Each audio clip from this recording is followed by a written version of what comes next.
ইস, আমার তলে তলে ব্যথা গো, কাউয়া কাদের মিয়া আমি। আমার তলে তলে জ্বলে গো, কাউয়া কাদের মিয়া আমি।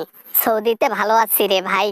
কাকু, ও কাকু, কাকু নাকি দেশ ছাড়তে চায় না, কাকু নাকি দেশ থেকে পালাবে না। কাকু দেখি সবার আগে ভাগছে। কাকু কই আছেন কাকু? আরে ধুর মুরব্বি, আপনার বয়স কাকুর বয়স হয়েছে। আমি এখনো চেংড়া বেংড়া মানুষ, আমার চুল এখনো পাকেই নাই। আপনার চুল সব পাকছে। আপনি কাকু, আমাকে ভাই বলেন ভাই। তাই নাকি কাকু? আচ্ছা ঠিক আছে, তোমাকে ভাই বলেই সম্বর্ধনা করতেছি। আচ্ছা ভাই, তুমি কই আছো ভাই? ও বায়দুল ভাই, কই আছো ভাই? আছি সৌদি আরবে, আছি কাকু, সৌদি আরবে আছি। সৌদি আরবে একটা বাংলো নিছি, এই বাংলোতে আছি। আর কোনোদিনও বাংলাদেশ মুখ হব না, এই আর কি। না না না ভাই, না ভাই, এটা এবারে মন খারাপের কথা হলো ভাই। আপনি না দেশ ছাড়তেন না? আপনি না মির্জা ফখরুল সাহেবের বাসায় কি উঠবেন? অনেক লেকচার মারছিলেন। না না, আসতেই হবে আপনাকে।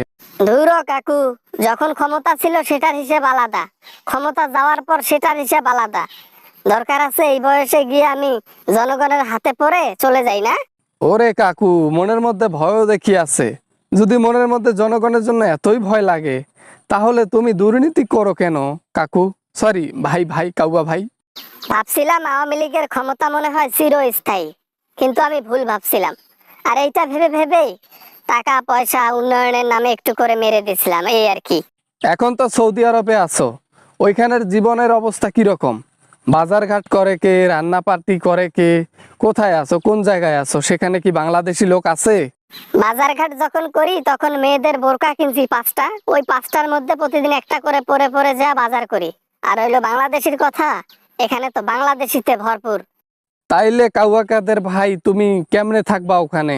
ওখানেও তো তুমি সেফ ভাবে থাকতে পারবা না, কারণ বাংলাদেশি লোক যেখানে, তোমাদের তো সেখানেই আসল ভয়। এই জন্য তো আমরা বাংলোর মধ্যে ঢুকি আর বাড়াই না। খালি খাওয়া দাওয়া করি, ঘুম, টিভি দেখা আর এসির মধ্যে মোবাইল টিপা, চ্যাটিং করা, ফেক আইডি আছে, এগুলা দিয়ে চ্যাটিং মাটিং করি, সময় কাটাই। এইভাবে জীবন চলতেছে, এই আর কি।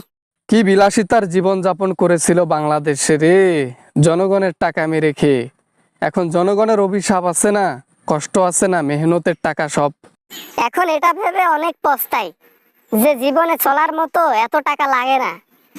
অল্প কিছু টাকা হইলে জীবন সুন্দরভাবে কাটানো যায়, কিন্তু এটা পরে বুঝে লাভ কি? যাক, ভালোই একটা কথা বললেন আপনি, আপনার কথা শুনে ভালোই লাগলো। আচ্ছা যাই হোক, কথা সেটা না, কথা হচ্ছে হাসিনা কি ফোন টোন দেয়? কথাবার্তা কি হয় তোমাদের এখন?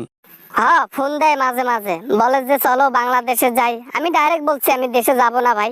এই বয়সে গিয়ে আমার উপরে যাওয়ার কোনো দরকার নাই, জনগণ এমনিতে রেগে আছে, আমি যাব না, তুমি যাও। তারপর তারপর আর কি কি কথাবার্তা হয় একটু বলেন না শুনি। অনেক দিন থেকে আপনাদের গোপন তথ্যগুলো আসলে শোনাও হয় না, আর ডিসকাসও করা হয় না, বলেন শুনি। আর ওই যে দুর্নীতি করাইতেছে, ওই পোলাপানদের লাগাই দিছে যাতে খারাপ কাজ করে, আর এগুলার অপবাদ, এগুলার অপমানগুলো, এগুলা এই জিনিসগুলো সব বিএনপির উপরে যায়। ও আচ্ছা আচ্ছা, বুঝতে পারছি। আওয়ামী লীগের পোলাপান এখন বিএনপির দলে ঢুকে গেছে ভয়ে, আর সেখান থেকে তারা খারাপ কাজ করতেছে। এই এর ক্রেডিটগুলো এই বিএনপিতেই যাচ্ছে। হ্যাঁ, এই আর কি, এইভাবে দুর্নাম ছড়াচ্ছে, এই আর কি, সিস্টেমে সিস্টেমে, যাতে আওয়ামী লীগকে সবাই ভালোবাসে, আবার আওয়ামী লীগকে চায়। কিন্তু জনগণ তো আর চাইবে না কখনো। চাইবে চাইবে। তোমরা একদিন এক কাজ করো, তোমরা সবাই মিলে দেশের মধ্যে আসো, আমরা সবাই তোমাদেরকে ভোট দেব, দিয়ে তোমরা গদি নিয়ে নাও জয়লাভ করে, বোঝো নাই? চাচা নিয়ে, চাচা নিয়ে কি যে শিয়েন তোমরা বাবা, চাচা নিয়ে তোমার কথা ঢাইস দেখি বুঝলেন। সিস্টেমে ডাকে, সিস্টেমে। বুঝে ফেলাইছ। আল্লাহ রে, তাইলে আর কেমনে কি? আরে আসলে আসো, বুঝছো? মাথা খারাপ হইছে ওই দেশে আবার। বাপরে বাপ, ওই দেশের কথা ভাবলে এখনো লোম খারাপ হয়। চাচা, ভাগলাম ভাগলাম ভাগলাম।